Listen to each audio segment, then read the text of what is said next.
गोकुळकायाचा आणि महान प्रसादाचा आज म्हणजे कृष्ण जन्माचा आणि गोकुळ अष्टमीचा साजरा करण्याचा आज ठरवलेला आहे. म्हणजे काल आपण जे उपवास धरले होते त्याचा आज महाप्रसाद म्हणजे ते साजरा करीत असतात. गावागावामध्ये दहीहंडी, गोपाळकाळे सध्या जोरात चालू आहेत. बड्डे आपण जे कृष्णाचं चारित्र्य वाचतो, ऐकतो ते राजकारणातला मंड धुरंधर आहे. या भगवान जीवनातल्या प्रकारचे अनेक काही तंत्रे आहेत. मंडळी, भगवान श्रीकृष्णाला 16,108 बायका होत्या. तुम्हाला हे ऐकून नवल वाटेल, पण खरंच कृष्णाला 16,108 बायका होत्या. पण तुम्हाला वाटेल एवढ्या बायका त्यांना कोणी दिल्या? तेव्हा पुन्हा त्या काळात एवढ्या बायका करायची परवानगी होती का? आधी त्या 16,108 बायका आहेत त्यांची नावं काय? ह्या व्हिडिओच्या माध्यमातून तुम्हाला त्या 16,108 बायकाची नावे मी काही सांगणार आहे. अवघ्या 1 मिनिटामध्ये तुम्हाला या 16,000 बायका सांगणार आहे. व्हिडिओ नक्की आवरून पहा. भगवान श्रीकृष्णाच्या चारित्र्याविषयी माहिती आपण नक्कीच ऐकू म्हणजे जाणून घेण्याची आपल्याला क्षमता असली पाहिजे. रामकृष्ण हरी. मित्रांनो, मी शुभम लोखंडे. मित्रांनो, मी सुरुवातीला सांगितलं कृष्ण परमात्मा हे स्वतंत्र अवतार आहे. या अवतारामध्ये त्यांनी सगळ्या गोष्टी काय केलेल्या आहेत. खरं पाहायला गेलं तर कृष्णाच्या प्रकारच्या आणखी काही संघर्ष आणि अनेक काही प्रकारचे संकट त्यांनी त्या ठिकाणी सहन केलेली आहे. जन्म तुरुंगात झाला, बालपण एका ठिकाणी झालं, त्यांचं तरुणपण एका ठिकाणी, त्यांचा जो शेवटचा काल होता तो सुद्धा एका ठिकाणी झाला. त्यांनी कोणत्याच एका ठिकाणी आयुष्य जगलं नाही.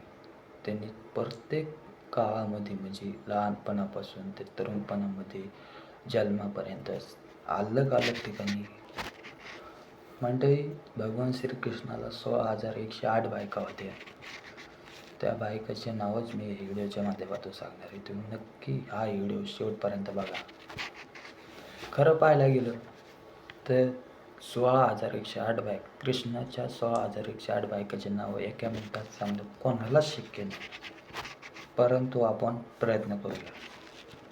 कृष्णाच्या पहिल्या बायकोचं नाव आहे रुक्मिणी, दुसऱ्या बायकोचे सत्यभामा, तिसऱ्या बायकोचे दमयंती, चौथ्या बायकोचे कालिंदी आणि पाचव्या बायकोचे मित्रभाना आणि सातव्या बायकोचे सौव्या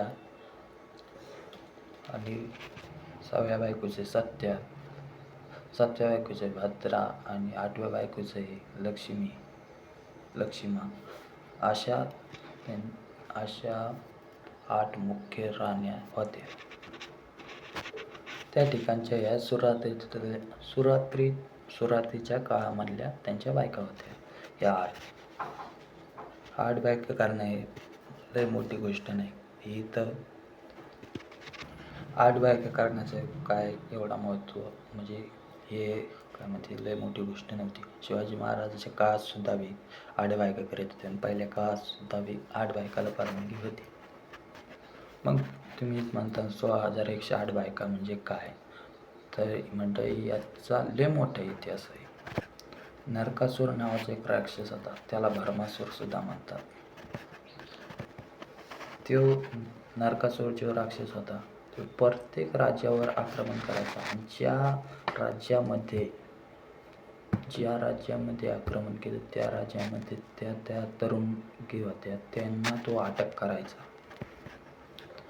त्यांनी असंच करत 16,000 तरुणींना त्या दामांडामध्ये म्हणजे अटक केलं होतं, म्हणजे तुरुंगात टाकल्या होत्या आणि त्याला त्यांच्यासोबत लग्न करायचं होतं. म्हणून 16,000 स्त्रियांनी भगवान श्रीकृष्णाचा धावा केला.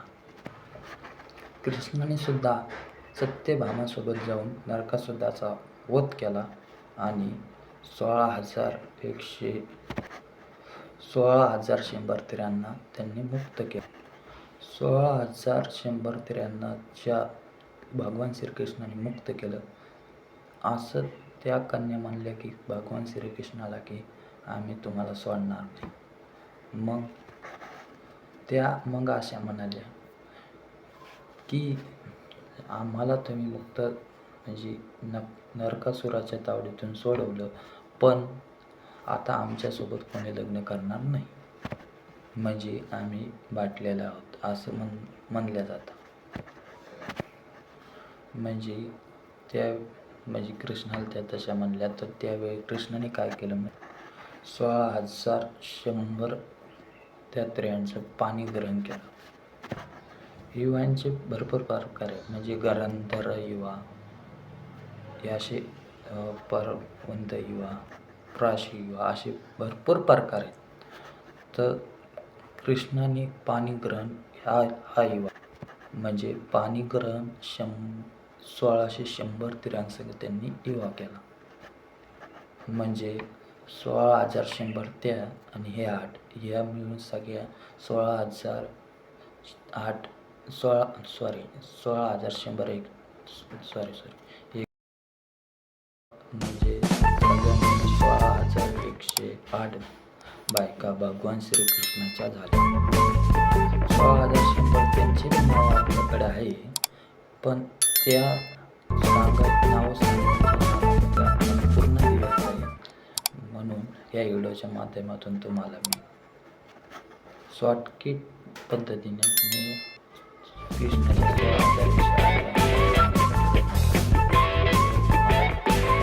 नक्की तुम्ही कमेंटमध्ये करा, मला सांगा.